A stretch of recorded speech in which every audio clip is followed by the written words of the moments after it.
আপনাদেরকে সবাইকে আমি স্বাগত জানাই আমার ইউটিউব চ্যানেলে মিস দীপু ব্লগে। আর এখন বাজে 12:30। তো 12:30 হয়ে গেছে, আমার সকালে রান্নাও হয়ে গিয়েছে। আর এখন আমি দীপশিকাকে স্নান করিয়েছি। এই যে দীপশিকা, দীপশিকা হাসি দিতেছে, দেখছেন?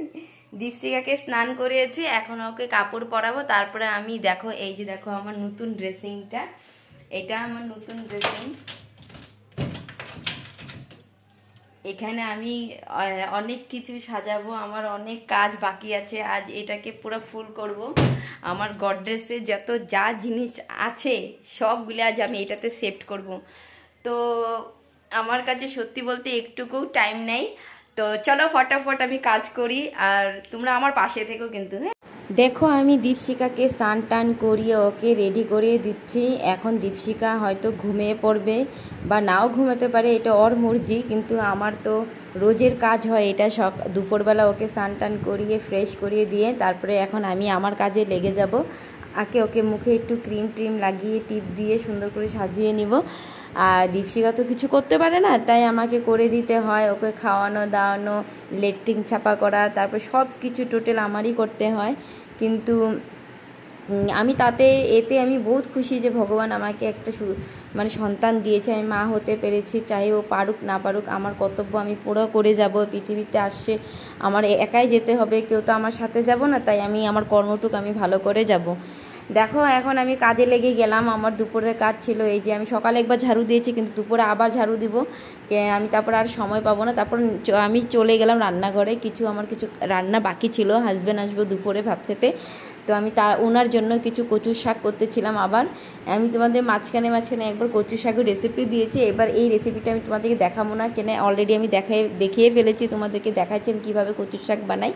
তো আমি কচুর শাক প্রায় হয়ে আসলে আমি খিদা পেয়েছে, আমি সকাল থেকে কিচ্ছু খাইনি, আমি বসে গেলাম খেতে। এই যে আমার দীপশিকা ঘুমায় নেই, কিন্তু ও বসে বসে এখানে মাথা নিচে করে কী ভাবতেছিল ওই জানে। তা আমি এখানে দেখো একটা ডিমের আমলেট করে নিয়েছি, আর ভাত করলা আলু সিদ্ধ ছিল, আর কচুর শাক ছিল। আমি এই মানে শুকনো খাওয়া ভীষণ পছন্দ করি।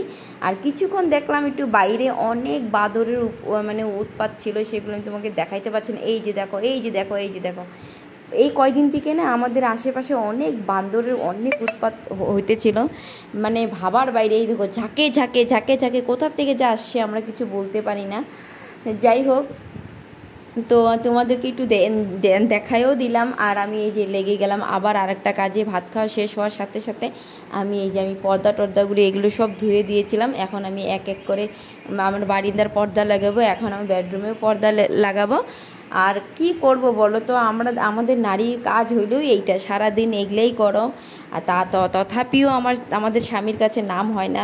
প্রায় বলতে গেলে আমার স্বামীর কাছে আমি কোনোদিন তারিফ পাই না। তুমি এত কষ্ট করো, এত খাটো, খালি বলে কি করো। জানি তুমি সবসময় মোবাইল খুঁচাও, তুমি মোবাইল দেখো। অ্যাকচুয়ালি ঘরে থাকে না, ভাবে কি সত্যিকারই মনে আমরা মোবাইল খুঁচাই, কেন আমি ব্লগ বানাই তো তাই।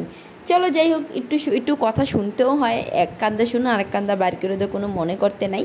আর আমি এবার লেগে গেলাম, পর্দা লাগিয়ে ফেললাম। এখন আমি কুলবালিশে কভার লাগাবো, সব কিছু ধুয়ে দিয়েছি সব কিছু। এবার এক এক করে আমি এগুলি লাগিয়ে নিব। আমি সত্যি বহুত টাইট হয়ে গেছি, টাইট বলতে আমি হরান হয়ে গিয়েছিলাম। আমি একটু রেস্ট নেব, কিন্তু না, রেস্ট নিলে তো আর হবে না, আমার আরও কাজ আছে। কেন দীপশিকার খাওয়ার টাইম হয়ে যাচ্ছিলো 2 বাজে, তা ওকেও আবার খাওয়াতে হবে। তো রেস্ট তো কখনো আমরা পাবো না। কিন্তু বন্ধুরা তোমাদেরকে একটু বলতে চাই, আমার ভিডিও দেখো, প্লিজ একটা লাইক নিশ্চয় করে দিও। আমি এত কষ্ট করে ব্লগ বানাই, তোমাদেরকে দেখাই আমি কি করি। তোমরা প্লিজ আমার চ্যানেলটাকে সাবস্ক্রাইব আর লাইক একটা নিশ্চয় করে দিও, প্লিজ প্লিজ প্লিজ। আর আমি এখন ভাবছিলাম একটু বেহুশ হয়ে যাব, কিন্তু না, বেহুশ হলে হবে না, আমাকে উঠে আবার আরও অন্য কাজ করতে হবে। ড্রেসিং টেবিলটা তো আমি এখনও গুছাইনি, এটা অখন্তিরই গুছানো বাকি আছে। আচ্ছা, আজ আমি এতটুকুই দেখালাম। ভিডিও ভালো লাগলে লাইক করে দিও।